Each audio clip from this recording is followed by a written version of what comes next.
Episode 59, The History of Valentines. Lupercalia was an ancient pagan festival held each year in Rome on February the 15th. Lupercalia was a bloody, violent, and sexually charged celebration awash with animal sacrifice, random matchmaking, and coupling in the hopes of warding off evil spirits and infertility, per history.com. As a fertility rite, the festival is also associated with the god Faunus. Faunus is one of the oldest Roman deities, a legend, a king of the Latins. He was a god of prophecy, the horned god of the forests, plains, and fields, who made cattle fertile. Britannica.com states, each Lupercalia began with the sacrifice of the luperci of goats and a dog, after which 2 of the luperci were led to the altar. Their foreheads were touched with a bloody knife, and the blood was wiped off with wool dipped in milk. The ritual required that 2 young men laugh. The sacrificial feast followed, after which the luperci cut thongs from the skins of the sacrificial animals and ran in 2 bands around the Palatine Hill, striking with the thongs at any woman who came near them.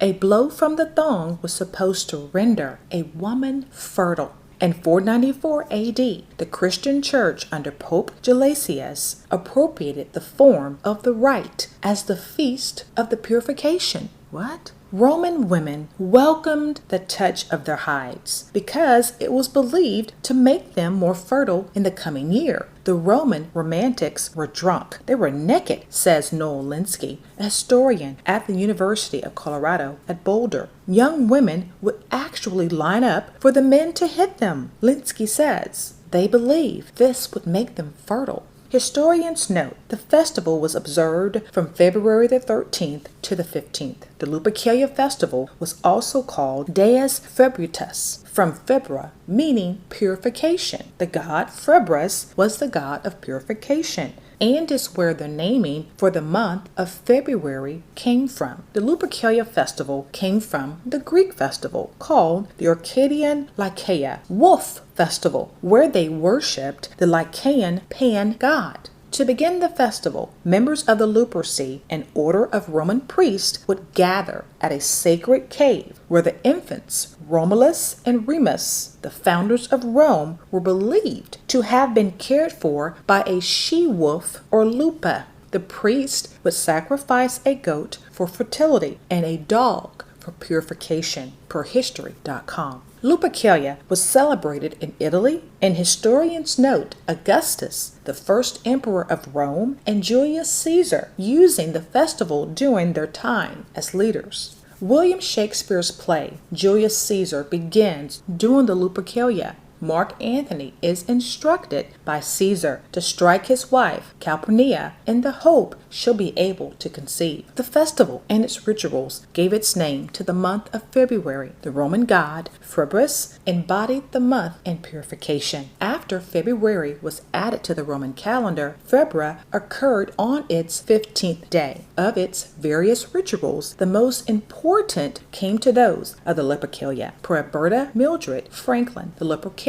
Columbia University. When Pope Gelasius came to power in the late 5th century, he put to an end the celebration of Lupercalia. Soon after, the Catholic Church declared February the 14th to be a day of feast to celebrate the martyred Saint Valentine. The Catholic Christian Church recognizes different saints named Valentine or Valentinus. 2 of the Valentines were Christian miracle workers who were killed by the Emperor Claudius in the 3rd century. They were considered martyrs, and Pope Gelasius wanted to replace the Lupercalia festival, so he established February the 14th as St. Valentine's Day. NPR.org states, their martyrdom was honored by the Catholic Church with the celebration of St. Valentine's Day. Later, Pope Gelasius muddled things in the 5th century by combining St. Valentine's Day with Lupercalia to expel the pagan rituals. But the festival was more of a theatrical interpretation of what it had once been. Linsky adds, it was a little more of a drunken revel, but the Christians put clothes back on it. That didn't stop it from being a day of fertility and love. Around the same time, the Normans celebrated Galatians Day. Galatian meant lover of women. That was likely confused with St. Valentine's Day at some point, in part because they sound alike. As the years went on, the holiday grew sweeter. Chaucer and Shakespeare romanticized it in their work, and it gained popularity throughout Britain and the rest of Europe. Handmade paper cards became the tokens du jour in the Middle Ages. NationalGeographic.com states, the first Valentine's Day card dates to 1415, when the Duke of Orleans sent a card to his wife while he was a prisoner in the Tower of London. In the United States, Valentine's cards didn't gain popularity until the Revolutionary War, when people took up a habit of writing handwritten notes to their sweethearts. It was only in the 1900s that cards were mass-produced for this holiday.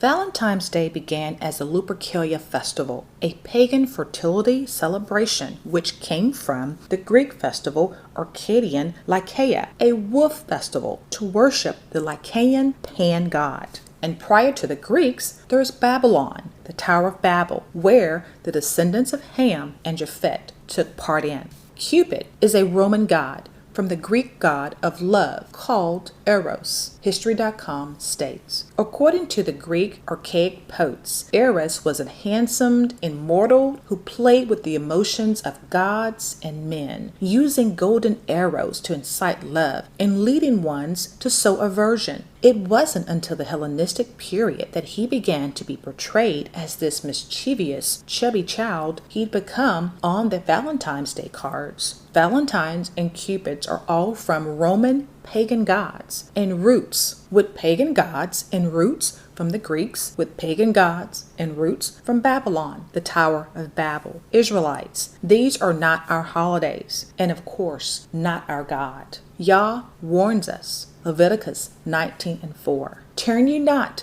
into idols, nor make to yourselves molten gods. I am Yah, your God. 2 Chronicles 24:18. And they left the house of Yah of their fathers, and served groves and idols, and wrath came upon Judah and Jerusalem for this their trespass. Isaiah 2:18. And the idols he shall utterly abolish. Valentine's Day revenue over the years, $18.6 billion in 2013. $17.3 billion in 2014, $18.9 billion 2015, $19.7 billion 2016, $18.2 billion in 2017, $19.6 billion 2018, $20.7 billion in 2019, $27.4 billion in 2020, and 2021 is expected to be over $20 billion in Valentine's Day sales. Keep your money and ignore these pagan-rooted holidays.